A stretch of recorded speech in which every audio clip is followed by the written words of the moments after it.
পাল academy সেন্টারে তোমাদের সকলকে জানাই আমি স্বাগত। আজকে ক্লাস 10-এর অঙ্ক বইয়ের কোষে দেখি 1.5 এই যে অধ্যায়, এই অধ্যায়টি যদি তোমরা বার করো অথবা তোমাদের বইয়ের পেজ নাম্বার 30 নাম্বার পেজ যদি বার করো, তাহলে সেখানে 12 দাগের বি নাম্বার এবং সি নাম্বার সেই অঙ্কগুলি দেখতে পাবে। আজকের এই টিউটোরিয়ালে তোমাদের 12 দাগের বি এবং সি এই অঙ্কগুলি সম্পূর্ণ বিস্তারিত এই টিউটোরিয়ালে আমি আলোচনা করব। যাই হোক, আমরা বেশি কথা বলবো না, আমরা সরাসরি চলে আসব বি নাম্বারে। অ্যাকচুয়ালি অঙ্কগুলি কি করতে বলেছে সেটা আমরা একটু পড়ে নিই। বলেছে যে নিচের বিবৃতিগুলি সত্য না মিথ্যা, সত্য না মিথ্যা সেটা আমাদের লিখতে বলেছে। 1 নম্বরে যদি আমরা পড়ি, x² + x + 1 = 0 সমীকরণের বীজদ্বয় বাস্তব। বলেছে এই যে সমীকরণ, এই সমীকরণের বীজদ্বয় অ্যাকচুয়ালি কি বাস্তব, এটা সত্য না মিথ্যা, সত্য হলে সত্য, মিথ্যা হলে মিথ্যা। তাহলে সমীকরণের বীজদ্বয় বাস্তব কখন হয়, এই কথাটা কিন্তু তোমাদের মনে রাখতে হবে। একটি সমীকরণের বীজদ্বয় বাস্তব কখন হয়, মনে করো তোমরা করেছো শ্রীধর আচার্যের যে ফর্মুলাটি ছিল, সেই ফর্মুলার মধ্যে যে নিরূপক কি ছিল, b² - 4ac। প্রথমে আমরা আগে একটু সমীকরণটা পাতিয়ে নিই। x² + x + 1 = 0। এখান থেকে আমরা abcটা আগে লিখে দিই। a = x² এর সহগ কিছু নেই মানে 1, b = x এর সহগ কিছু নেই মানে 1 এবং c = 1, তাই না? তাহলে এবিসি আমরা পেয়ে গেছি। এখন বীজদ্বয় বাস্তব, বাস্তব তখনই হয় যখন এই যে নিরূপক b² - 4ac এর মান যদি =0 আসে, এই নিরূপকের মান যদি =0 আসে, তাহলে সেক্ষেত্রে আমরা বলতে পারবো যে হ্যাঁ, এই সমীকরণটি বাস্তব বীজ আছে, তাই তো? তাহলে আমরা =0টা মুছে দিই, দেখি কত আসে। যদি ভ্যালু 0 আসে তাহলে আমরা লিখবো, আর যদি 0 না আসে তাহলে এটা মিথ্যা। এবার প্রথমে b² মানে 1 তার স্কয়ার -4 × ac, a বলতে 1, b বলতে c বলতেও 1, তাহলে এটা গুণ করি। 1 এর স্কয়ার মানে 1 মাইনাস 4 × 4 4 × 4, তাহলে -4 আর +1, তাহলে বিয়োগ করলে আমরা পাই -3। -3 যদি আসে তাহলে অবশ্যই এই নিরূপকটা b² - 4ac অবশ্যই <0, <0 না ইকুয়াল টু, এখানে <, আসলো, -3 আসলো, -3 যে পজিটিভ আসতো তাহলে গ্রেটার দেন, যে গ্রেটার দেন সেই পজিটিভের মানটা বসতো। যেহেতু 0 আসে নাই সেহেতু আমাদের এই সমীকরণটা বাস্তব না, তাহলে এটা 1 নম্বর ইকুয়েশন হচ্ছে মিথ্যা। বোঝা গেল? শুধু আমাদের মনে রাখতে হবে যে এই নিরূপকের মান যদি 0 আসতো তাহলে বাস্তব হতো, যদি এটা আমাদের গ্রেটার দেন আসতো, গ্রেটার দেন মানে পজিটিভ মান যদি আসতো, তাহলে সেক্ষেত্রে আমরা বলতাম কি, বলতাম অবাস্তব আছে।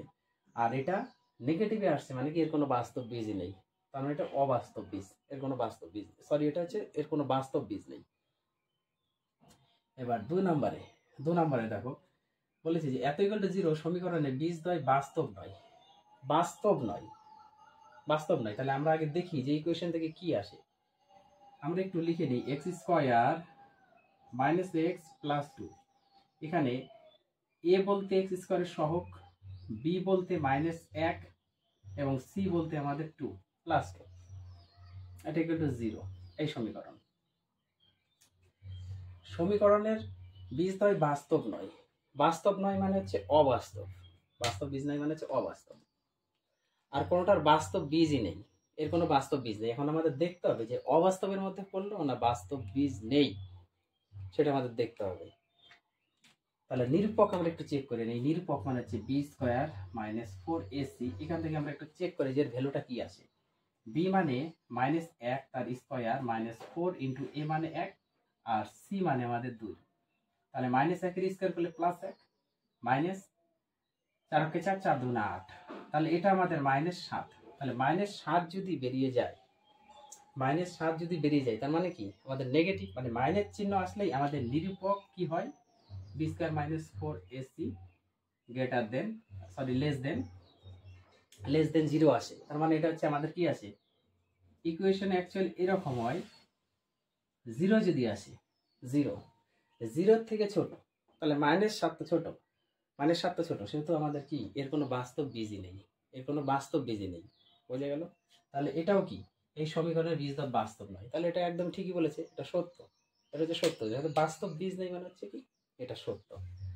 এখন বাস্তব বীজ নাই বলতে আমাদের কি অবাস্তব কথাটা কিন্তু এখানে মেনশন করে নাই, এর মধ্যে বাস্তব বীজ নেই সেটাই বলেছে। যদি বলতো অবাস্তব তাহলে এটা কি হতো, ভুল হতো। আর বাস্তব বীজ নেই মানে এটা ঠিক। বোঝা গেছে? এখন আসি আমরা সি নাম্বার।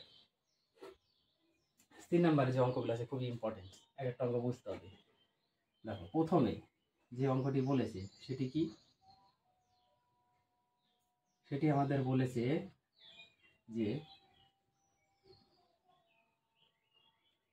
এক নম্বরে 7x স্কোয়ার, আমি একটু পাতিয়ে নিই ইকুয়েশনটা, 7x square 7x square minus 12x plus 18 equal to 0 সমীকরণের বীজদ্বয়ের সমষ্টি ও গুণফলের অনুপাত।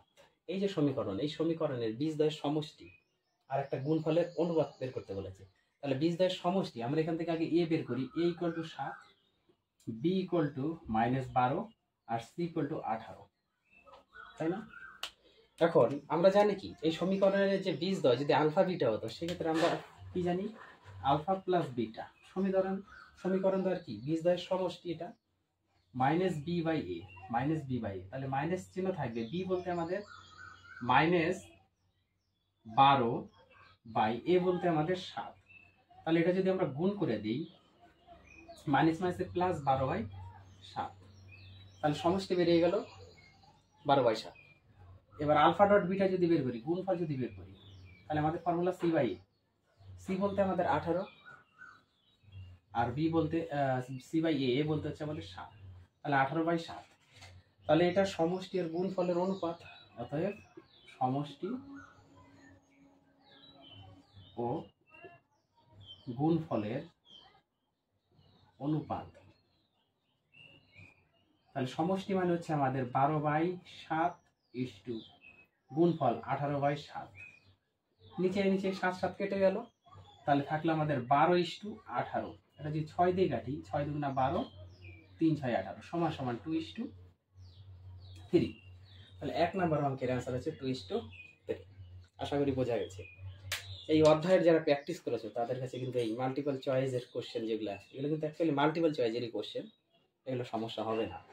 আর যারা করনি তাদের একটু সমস্যা হবে, তোমরা একটু দেখবা, যারা দেখনি তারা একটু দেখবা, তাহলে এগুলো সবই বুঝতে পারবে আমরা। এবার হচ্ছে 2 নম্বরে, এটা মুছে দিই আমি। এবার 2 নম্বরে দেখো কি বলেছি। প্রথমে আমরা সমীকরণটা বসাবো। সমীকরণটা কি বলেছে, সমীকরণ বলেছে যে x square plus bx plus c equal to 0, x square plus bx plus c equal to 0, এই নট ইকুয়াল টু 0 সকলেই জানো। সমীকরণের বীজদ্বয় পরস্পর অনন্য হলে, তার মানে এই যে সমীকরণ, এই সমীকরণের বীজদ্বয় পরস্পরের অনন্য, তার মানে কি একটি বীজ যদি আমরা আলফা ধরি, সাপোজ এই সমীকরণে একটি বীজ যদি আমরা আলফা ধরি, তাহলে অপরটি 1/α, যেহেতু অনন্য বলেছে না, তখন আমরা এই সমীকরণ থেকে একটু এ বি সিটা আমরা সেপারেট করি। এ বলতে আমাদের এ, বি বলতে বি, আর সি বলতে আমাদের কিন্তু সি হবে। দেখো এক্স স্কয়ার সহগ এ, এক্স এর সহগ বি, আর সি সি আছে, তাই না? এ বি সি আমরা আলাদা করে নিলাম। তখন আমরা কি জানি, আলফা বিটার গুণফল কি, আলফা ডট 1/α মানে হচ্ছে বিটা, তাই তো? এটা হচ্ছে আমরা জানি ইকুয়াল টু সি বাই এ। তাহলে এখানে সি বলতে সি, এ বলতে আর কি মান বসানোর দরকার আছে? দরকার নেই। তাহলে আলফা আলফা যদি কেটে যায়, তাহলে 1 ইকুয়াল টু সি বাই এ, কোনাকুনি যদি আমরা গুণ করে দিই, এর নিচে কিছু নেই মানে 1, বা দিয়ে করো সি এর গুণ করলে সি সমান সমান এ। তাহলে এখান থেকে বলেছে অনন্য করলে সি এর মান কত হবে, সি ইকুয়াল টু এ হবে। বোঝা গেছে? তাহলে সি সমান সমান এ আসবে। এইবার আসি আমরা 3 নম্বরে। 3 নম্বরে সেম ওই ইকুয়েশনটাই আছে। সমীকরণের বীজদ্বয় পরস্পর অনন্য ও বিপরীত চিহ্ন যুক্ত হতে হবে। তোমাদের এখানে বিপরীত ঋণাত্মক দেওয়া আছে, দেখবে বইয়ের মধ্যে। বিপরীত ঋণাত্মক চিহ্ন হচ্ছে নেগেটিভ হলে এ প্লাস সি ইকুয়াল টু কত হবে সেটা আমাদের লিখতে বলছে। দেখো খুবই সোজা। সমীকরণটা আমি বসিয়ে দিলাম, X square plus B X plus C equal to 0, A বলতে বি বলতে বি আর সি বলতে সি। এখন বলছে বীজদ্বয় পরস্পর অনন্য ও বিপরীত। পরস্পর অনন্য ও বিপরীত, দেখো পরস্পর অনন্য কথার অর্থ কি? তাহলে সেম এই সমীকরণে যদি আমরা একটা ধরি আলফা, তাহলে অন্যটা কি হবে? 1/α।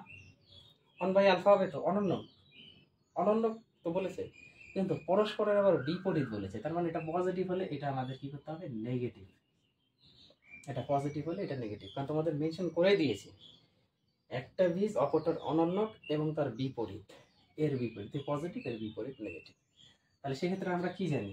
এখন আমরা কি জানি? ওই একই ইকুয়েশন চলে আসো, আলফা ইন্টু বিটার যেটা রিলেটেড কি আছে? আলফা ডট বিটা মানে 1/α।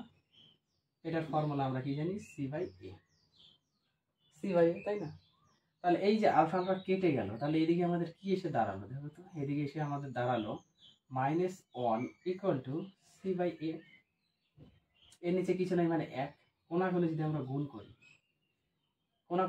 গুণ করি, c সমান সমান -a, তাহলে এর সির ভ্যালু আমরা পেলাম -a। এখন বলেছি a প্লাস c এর মান কত? অতএব a প্লাস c, a থাকবে প্লাস আছে থাকবে, c এর ভ্যালু আমরা বসিয়ে দিই -a। এই যে c, এখানে যেহেতু c সমান সমান -a, যেহেতু c সমান সমান -a, c এর ভ্যালুটা বসিয়ে দিলাম। তাহলে এখানে a প্লাস মাইনাসে -a, তাহলে প্লাসের মাইনাসের কেটে গেলে 0। অতএব a প্লাস c এর মান এসে দাঁড়াবে 0। আশা করি সকলেই বুঝতে পেরেছ। এই যে 12 বি দাগের এবং সি দাগের প্রত্যেকটা অঙ্ক তোমরা একটু নিজেরা প্র্যাকটিস করো না দেখে। তারপরে 12 এ দাগে যে অঙ্কগুলি ছিল, এটা হচ্ছে মাল্টিপল চয়েসের কোশ্চেন, এমসিকিউ। প্রত্যেকটা অঙ্ক একটু নিজেদের থেকে একটু প্র্যাকটিস করো, এখান থেকে তোমরা পাওয়া এক্সামে। আমি বারবারই বলে আসছি এই অধ্যায় প্রত্যেকটা আলফাবিটা রিলেটেড সম্পর্কে যে ইকুয়েশনগুলো ম্যাথগুলো আছে সম্পূর্ণ ইম্পর্টেন্ট অঙ্ক, তোমরা একটু দেখো। আবার দেখা করবো তোমাদের সাথে।